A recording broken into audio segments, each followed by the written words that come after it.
Hello everyone, আশা করি সবাই ভালো আছেন। আজকের ভিডিওতে আমরা দেখাবো ফটোশপে কিভাবে একটি ইমেজের পিক্সেল স্ট্রেচ করে এই ধরনের ইফেক্ট তৈরি করা যায়।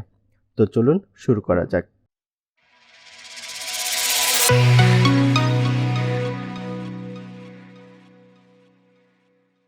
আমরা আমাদের পছন্দের একটি ইমেজ নিয়ে নেব প্রথমে ফটোশপে।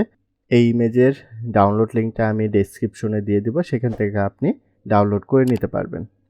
তো প্রথমে আমরা আমাদের অবজেক্টের ব্যাকগ্রাউন্ডটা রিমুভ করব বা অবজেক্টটাকে ব্যাকগ্রাউন্ড থেকে আলাদা করে নেব। তো এই ক্ষেত্রে আমরা সহজভাবে যেটা করতে পারি, সিলেক্টে যাব, এখান থেকে সাবজেক্ট একটা অপশন পাবো, এখানে ক্লিক করব। তাহলে আমার সাবজেক্টটা ফটোশপ অটোমেটিক সিলেকশন করে নেবে। তো এইখান থেকে আমি কন্ট্রোল জে দিয়ে এটার একটা ডুপ্লিকেট নিয়ে নেব।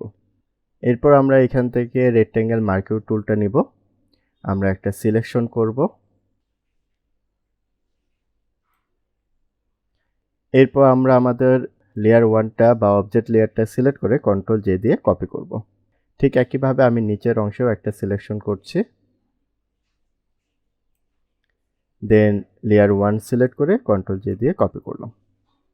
মুভ টুলে যাব, আমরা এটাকে ট্রান্সফর্ম করব কন্ট্রোল টি দিয়ে, দেন এটাকে ড্র্যাগ করে দুই দিক বরাবর বড় করে নিব।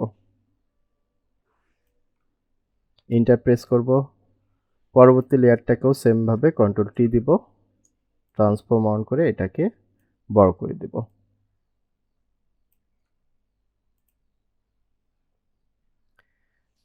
এখন আমরা দুটি লেয়ারকে এক জায়গায় করে নিচ্ছি, দেন দুটি লেয়ারকে সিলেক্ট করব, শিফট ধরে সিলেক্ট করার পর রাইট ক্লিক করে এটাকে মার্জ লেয়ার্স করে ফেলবো, একটা লেয়ারে কনভার্ট হয়ে যাবে। এরপর এই লেয়ারটা সিলেক্ট থাকা অবস্থায় আমরা ফিল্টারে যাব, ডিসর্টে যাব, এখান থেকে পোলার কোঅর্ডিনেটস যে অপশনটা রয়েছে সেখানে ক্লিক করব। এখান থেকে আমরা জুম আউট করে নিতে পারি দেখার সুবিধার্থে। তো এখান থেকে আমরা রেক্ট্যাঙ্গুলার টু পোলার এই অপশনটা অন রাখবো, দেন ওকে প্রেস করব। আমার লেয়ারটা বৃত্তাকারে চলে আসবে। এবার আমাদের এই লেয়ারটাকে ট্রান্সফর্ম করব কন্ট্রোল টি দিয়ে। আমি একটা অ্যাকুরেট বৃত্ত এখানে নিচ্ছি, আপনি আপনার প্রয়োজনীয় আকৃতির শেপটা নিয়ে কাজ করতে পারবেন।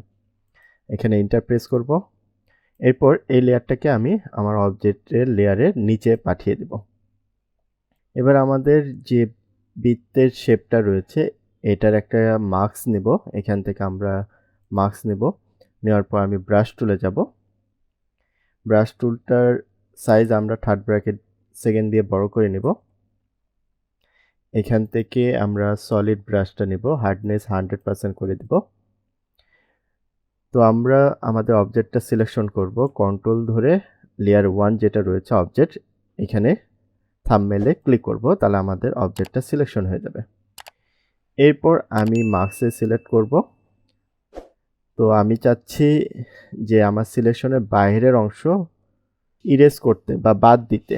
তো এখানে আমাদের অবজেক্টটা সিলেকশন করেছি, আমরা মুছবো হচ্ছে আমাদের ব্যাকগ্রাউন্ডে যে শেপটা রয়েছে গোলাকার সেটাকে।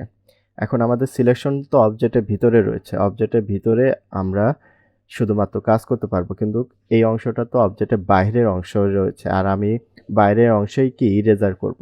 তো আমার সিলেকশনটাকে ইনভার্স করতে হবে। তো সিলেক্ট থেকে প্রথমে আমরা ইনভার্স করে নিব।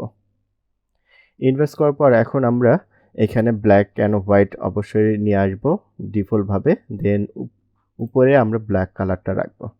রেখে আমার যে অংশটা মুছতে হবে বা আমি বাদ দিতে চাচ্ছি সেই অংশের উপর ড্র্যাগ করব।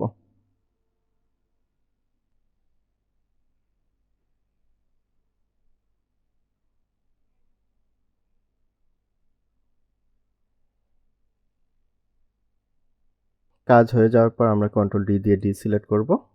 তো এইভাবে আমরা একটি ইমেজের পিক্সেল স্ট্রেচ ইফেক্ট ব্যবহার করতে পারি। তো আজকের ভিডিওটি এই পর্যন্ত, সবাই ভালো থাকবেন।